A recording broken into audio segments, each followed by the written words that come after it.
வணக்கம். என் குருநாதர் எழுத்து சித்தர் பாலகுமார் சார் அவர்களை மனதார பிரார்த்தனை செய்துவிட்டு உங்களுடன் பேசத் தொடங்குகிறேன். நான் உங்கள் ராம்ஜி. எனக்கு பிடித்த இயக்குனர்களில் இயக்குனர் இமயம் பாரதி ராஜா ரொம்ப ரொம்ப ஸ்பெஷல். ஏன்னா பாரதி ராஜா சாரை பற்றி நான் ஹிந்துவில் இருக்கும்போது ஒரு கட்டுரை எழுதியிருந்தேன். அது ஒரு மதியானம் ஒரு 3:30 மணிக்கு அந்த கட்டுரை இணையதளத்தில் வந்தது.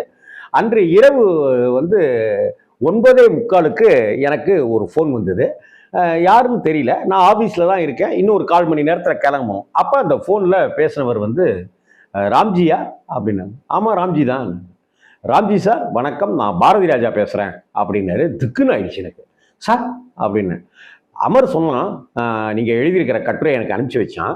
அவன் அப்போவே அனுப்பிச்சிட்டான், நான் இப்போ தான் பார்த்தேன் நான் அப்படின்னு சொல்லிட்டு அந்த கட்டுரையில் நான் எந்தெந்த விதமாலாம் எழுதியிருக்கேன், என்னென்னலாம் சொல்லியிருக்கேன் அப்படிங்கிறத எல்லாத்தையும் சொல்லிட்டு உங்களுடைய விரல்களுக்கு என்னுடைய முத்தங்கள், ஐ லவ் யூ ராம்ஜி அப்படின்னு பாரதி ராஜா சார் சொன்னார். இது எனக்கு என் வாழ்க்கையில் ஒரு பெரிய ஒரு விஷயமா, நான் ஒரு சந்தோஷமாக கௌரவமாக நான் பார்க்கிறேன். அந்த பாரதி ராஜா சார் அவர்கள் 16 வயதினிலே அப்படின்னு ஒரு ஃபர்ஸ்ட் படம் எடுக்கிறாரு. இன்னைக்கு படத்துக்கு பல கோடிகள் செலவு பண்ணுறாங்க, கோடி கோடியாக பணத்தை இறக்கிறாங்க. ஆனால் கல்ட் ஃபிலிம், தமிழ் சினிமாவுடைய மிக முக்கியமான படங்களில் முக்கியமான இடத்துல இருக்கிற 16 வயதினிலே.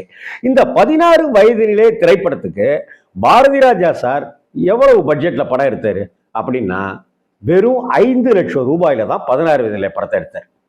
பாரதி ராஜா முதல் படத்திலேயே அப்படியே ஒட்டுமொத்த திரையுலகத்தையும் திரும்பி பார்க்க வச்சாரு. வேற ஒரு பாதையவே சினிமாவுக்கு போட்டு கொடுத்தவர். அந்த பாரதி ராஜாவுடைய 16 வயதிலே கமல்ஹாசனுடைய வாழ்க்கையில முக்கியமான படம், ஸ்ரீதேவியினுடைய வாழ்க்கையில முக்கியமான படம், பாக்யராஜ் சார் அந்த படத்துல உதவி டைரக்டரா இருந்ததுல வகையில முக்கியமான படம், ரஜினிகாந்த் சாருடைய வாழ்க்கையில முக்கியமான படம், வத்த வச்சுட்டியே பரட்டன்னு சொன்ன கவுண்டமணிக்கு அது முக்கியமான படம், குருவம்மான்ற கதாபாத்திரத்தில் நடித்த காந்திமதி அம்மாவுக்கு அது முக்கியமான படம். இப்படி ஒரு மிகப்பெரிய காவியம் படைத்த அந்த 16 வயதினிலே திரைப்படத்திற்கு செலவு 5 லட்சம் ரூபாய். இந்த சமயத்தில் பாரதி ராஜா அவர்கிட்ட நான் சில விஷயங்களை பேசும்போது அவர் பகிர்ந்துகிட்ட விஷயங்களை நான் சொல்லணும்னு ஆசைப்படுறேன். ஸ்டேஜ்லேயும் சில இடங்கள்ல அங்கன்னு சொல்லியிருக்கிறார். இந்த படத்துக்கு கமலஹாசனுக்கு சிறந்த நடிகர் ஃபிலிம்ஃபேர் அவார்டு அது இதுன்னு நிறைய விருதுகள் கிடைச்சிது. இந்த படத்துக்கு கமலஹாசனுக்கு கொடுக்கப்பட்ட சம்பளமே 27,000, 27,000. 6,000 ரூபாய் சம்பளம் ஸ்ரீதேவிக்கு. ரஜினிக்கு அப்படின்னு பார்த்தாக்கா 3,000. இப்படியெல்லாம் ஒரு பட்டியல் போட்டார். அதில் இன்னும் 500 ரூபா தரல. அந்த 500 ரூபாயை இன்னமும் ரஜினி கேட்டுட்டு இருக்கிறதா பாரதி ராஜா சார் கிண்டலா சொல்லுவார்.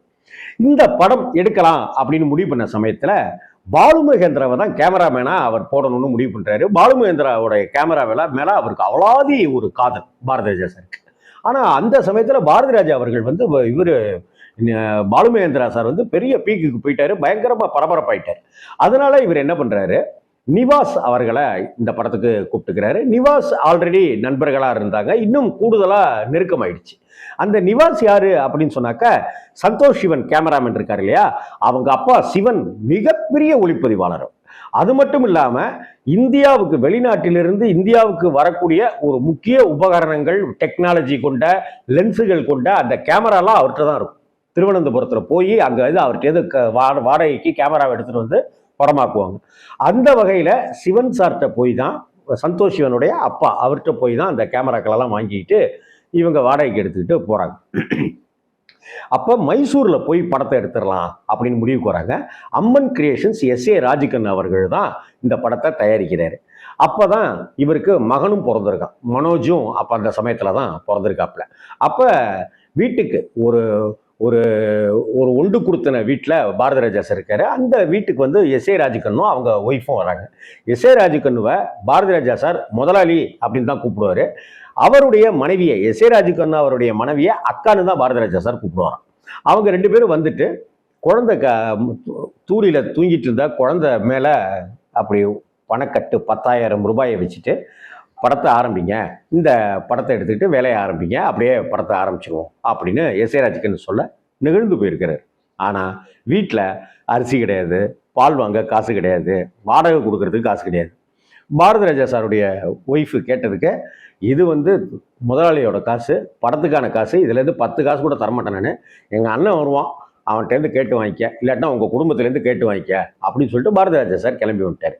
அங்கெல்லாம் ஊர் சுற்றணும் இல்லையா, அதுக்காக என்ன பண்ணுறாரு, நிவாஸ்கிட்ட ஒரு மோட்டர் பைக் இருக்குது, அந்த நிவாஸோட மோட்டர் பைக்கை தூக்கி ட்ரெயினில் போட்டுக்கிட்டு அங்கே போய் இறங்கி அந்த மோட்டர் பைக்கில் தான் அவங்க மைசூர் அங்கே இங்கேட்டலாம் பாரதிராஜாவும் நிவாஸ் அவர்களும் சுற்றுறாங்க. ஏன்னா செலவு மிச்சமாக வருது.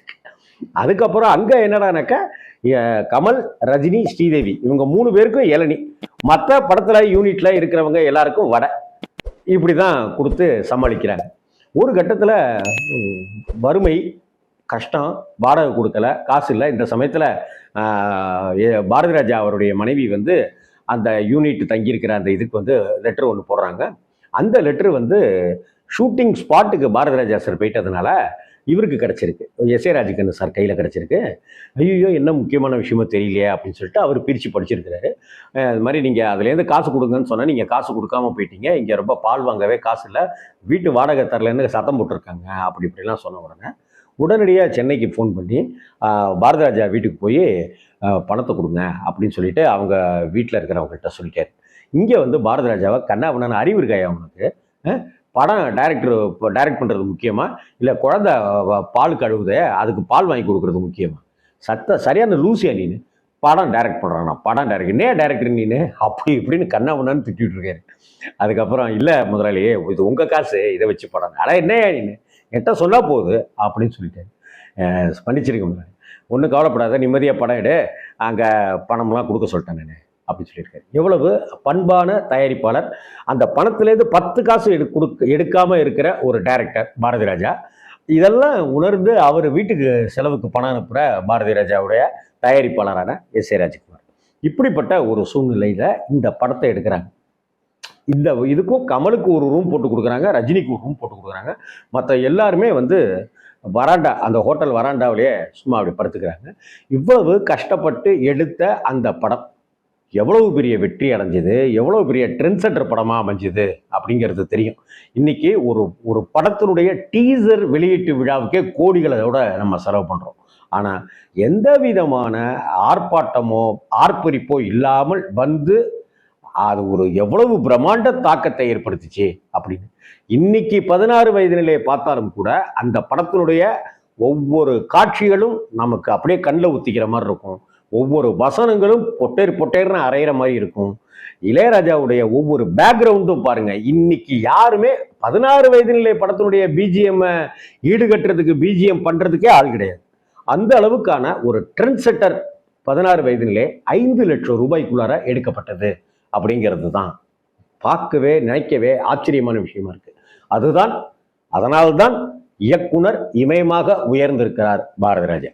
வணக்கம்.